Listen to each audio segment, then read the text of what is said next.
Party funds 5 லட்சம் கோடி ஊழல், மொத்த குடும்பத்தையும் தூக்கும் சிஎம் விஜய். முதல்வர் விஜய் சட்டசபையில் பேசுகையில், மக்கள் பணத்தில் இருந்து ஒரு பைசா கூட தொடமாட்டோம், தொடவும் விடமாட்டோம், இதற்கு முன்னால் தொட்டவர்களையும் விடமாட்டோம் என பேசியது. இதற்கு முன்பு கடந்த கால ஆட்சியில் மக்கள் பணத்தை தொட்டவர்களை தட்டி தூக்க தயாராகிவிட்டார் முதல்வர் விஜய் என்பதை எளிதாக கணிக்க முடிந்தது. குறிப்பாக முதல்வர் பேசிய பேச்சில் பார்ட்டி ஃபண்ட் என்கிற ஒரு வார்த்தை ஒட்டுமொத்த திமுக கூடாரத்தையே கதிகலங்க செய்துள்ளது. ஏற்கனவே முன்னாள் திமுக அமைச்சர் KN நேருவுக்கு சொந்தமான இடங்களில் நடைபெற்ற அமலாக்க சோதனையில் சுமார் 1200 கோடி ரூபாய் வரை பார்ட்டி ஃபண்ட் என்கிற பெயரில் அவர் வகித்த நகர்ப்புற வளர்ச்சித்துறை மற்றும் நடந்த டெண்டரில் கண்டுபிடித்து இருக்கிறது அமலாக்கத்துறை என கூறப்படுகிறது. மேலும் கடந்த திமுக ஆட்சியில் டாஸ்மாக் மூலம் பல ஆயிரம் கோடி ஊழல் நடைபெற்று வருவதாக அப்போதைய நிதி அமைச்சர் PTR பழனிவேல் தியாகராஜன் பேசிய ஆடியோ மிகப்பெரிய பரபரப்பை ஏற்படுத்தியிருந்தது.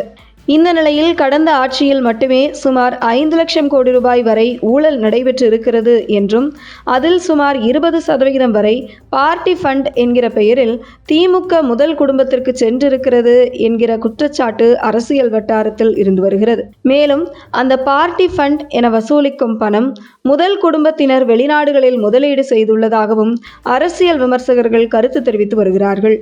இந்த நிலையில் தாவேக ஆட்சிக்கு வந்து ஒரு மாதத்தில் கடந்த திமுக ஆட்சியில் பார்ட்டி ஃபண்ட் என்கிற பெயரில் எவ்வளவு மோசடி நடந்துள்ளது என்கிற மொத்த டேட்டாவும் முதல்வர் கைக்கு சென்றுள்ளதாகவும், இதில் அதிக அளவும் எதிர்க்கட்சி தலைவர் உதயநிதி ஸ்டாலின் நண்பர் ரத்தீஷ் பெயர் அடிபடுவதாகவும் கூறப்படுகிறது. இப்படி மொத்த டேட்டாவும் கையில் வைத்துக்கொண்டு முதல்வர் சட்டசபையில் அது என்னப்பா பார்ட்டி ஃபண்ட் என கேட்டதாகவும், இதை சுதாரித்து கொண்ட திமுக அடுத்து முதல்வர் விஜயை பேசவே விடாதபடி கூச்சலிட்டு வெளியேறியிருக்கிறார்கள். இது மட்டுமில்லாமல் கடந்த கால ஆட்சியில் அமைச்சர்களுக்கு PAவாக இருந்தவர்களின் சொத்துக்கள் மட்டுமே பல ஆயிரம் கோடி உள்ளது என்கிற தகவல் முதல்வர் விஜய் கவனத்திற்கு சென்றிருக்கிறது. இப்படி இருக்கையில் வாயை திறங்க CM என கூச்சலிட்டு சட்டசபைக்கு வந்த திமுகவினர் இனி வாயை திறக்காதீங்க CM என்று சொல்லும் வகையில் அமைந்துள்ளது திமுகவை சட்டசபையில் முதல்வர் விஜய் பந்தாடிய விஷயம். இந்த நிலையில் தற்பொழுது சில நெடுஞ்சாலைத்துறையின் கான்ட்ராக்டை இந்த தாவேக அரசு நிறுத்தி வைத்திருப்பதாகவும், இதற்கு முக்கிய காரணம் அடுத்து மீண்டும் தாங்கள்தான் ஆட்சிக்கு வர இருக்கிறோம் என நடந்து முடிந்த சட்டசபை தேர்தலுக்கு முன்பு தேர்தல் செலவுக்காக திமுக தரப்பில் பல கோடி ரூபாய் வாங்கியதாக கூறப்படுகிறது. இதனாலேயே பல கான்ட்ராக்ட் தற்போதைய அரசு நிறுத்த காரணம் என கூறப்படுகிறது. மேலும் கடந்த ஆட்சி காலத்தில் கனிம வளத்துறை மூலமாக மட்டுமே சுமார் 5000 கோடி ரூபாய் வரை முறைகேடு நடந்துள்ளதாக குற்றச்சாட்டு எழுந்திருக்கிறது. இது மட்டுமின்றி முன்னாள் திமுக அமைச்சர் KN நேரு மீது உள்ள அமலாக்கத்துறை சோதனை போன்றவற்றை தோண்டி எடுத்தாலே இந்த குற்றச்சாட்டுகள் அனைத்தும் திமுக முதல் குடும்பத்தை நோக்கிதான் செல்லும் என அரசியல் பார்வையாளர்கள் கருதுகின்றனர்.